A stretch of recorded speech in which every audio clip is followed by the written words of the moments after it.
You know, we're surrounded by electric motors. They're literally everywhere. And the fans that cool us, the cars that move us, you name it. But just raw, spinning power, that's only half the story. The real magic, the hidden tech that makes our modern world actually work, is motor control. In this explainer, we're going to pull back the curtain and demystify how we command these tireless workhorses with incredible, ever-increasing precision. So here's how we're going to tackle this. We're going to walk through a series of problems and then look at the brilliant solutions that engineers came up with. We'll kick things off with a basic control conundrum, then jump to the simple beginnings with DC motors. After that, we'll get into the challenge of AC motors, celebrate the VFD breakthrough, and, finally, reach the absolute pinnacle of precision with something called vector control. All right, let's dive in. Okay, first up, the control conundrum.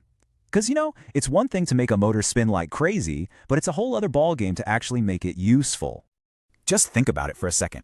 An elevator that only has two settings, off and full speed. Or a factory robot that can't gently place a tiny component. An electric car that just lurches forward at max power. They'd be totally useless, right? The real value isn't in the motor itself. It's in our ability to precisely control its speed and its force. So, how in the world do we do that? Well, that brings us right to this key idea. Motor control is all about regulation. Think of it like the brain that tells the motor's muscle exactly how fast to spin and exactly how hard to push or pull. It's all about perfectly matching the job at hand, whether that's lifting a massive elevator or delicately machining a tiny, intricate part. So where did this whole journey of control even begin? Well, it started with the simplest, most intuitive type of electric motor out there, the DC, or direct current motor. And what's so beautiful about DC motors is how intuitive their control is. The relationship is just wonderfully straightforward. You want it to go faster? You just give it more voltage. It really is like a dimmer switch for a light bulb, but instead of controlling brightness, you're controlling the speed of motion. Simple as that. Now, there are two main ways we get that control.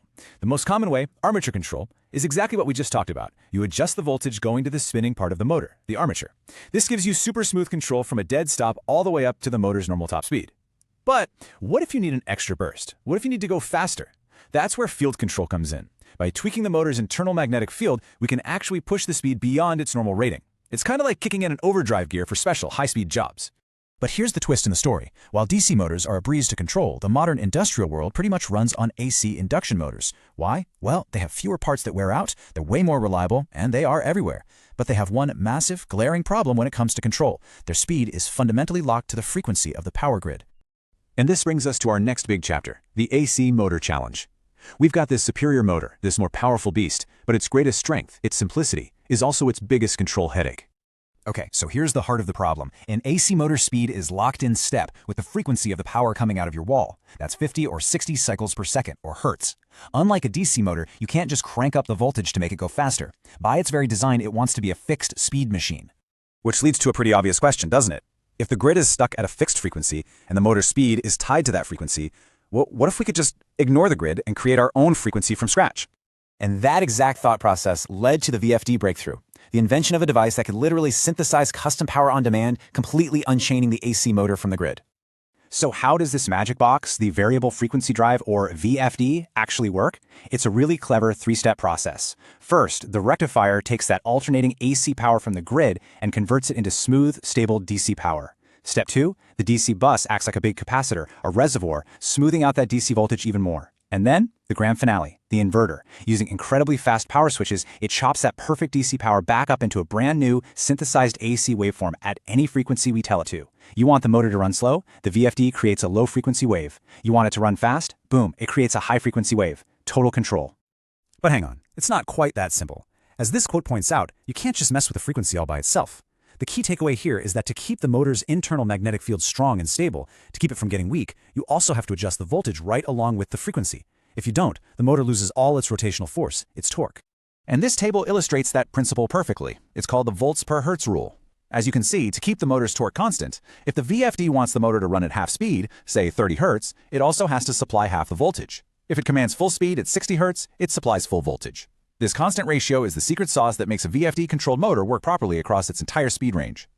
So VFDs were an absolute game changer. They gave us control over the speed of the most common motor in the world. But for the really demanding stuff, I'm talking robotics, CNC machines, electric vehicles, just controlling speed isn't enough.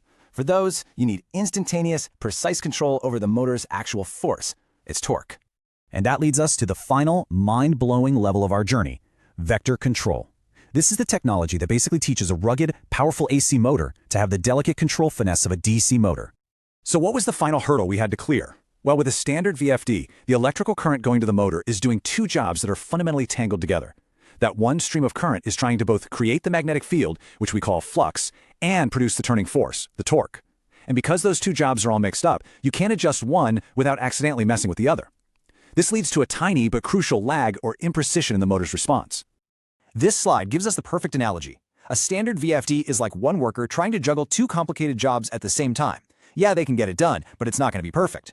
Vector control, on the other hand, uses powerful microprocessors and complex math. It's like hiring two highly trained specialists. It digitally splits the current into two separate, independent parts. One specialist is in charge of managing the magnetic field, and the other specialist is dedicated solely to producing torque. And this separation, this decoupling, that is the absolute key. By splitting the flux and torque jobs, we can tell the motor to produce the exact amount of torque we want instantly without messing up the magnetic field. This gives that tough, reliable AC motor the same beautiful, direct, responsive torque control that used to be the exclusive superpower of the DC motor. It's truly the best of both worlds. So why does any of this matter to you and me? Because you experience the benefits of vector control every single day. It's what gives an electric car that insane instant acceleration off the line.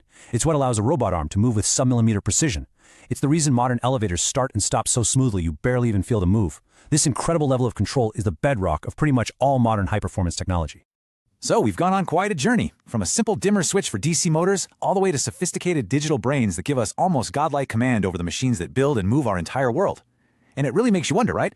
Now that we can command the physical world with this kind of digital precision, what problems are we going to solve next? Thanks for tuning in.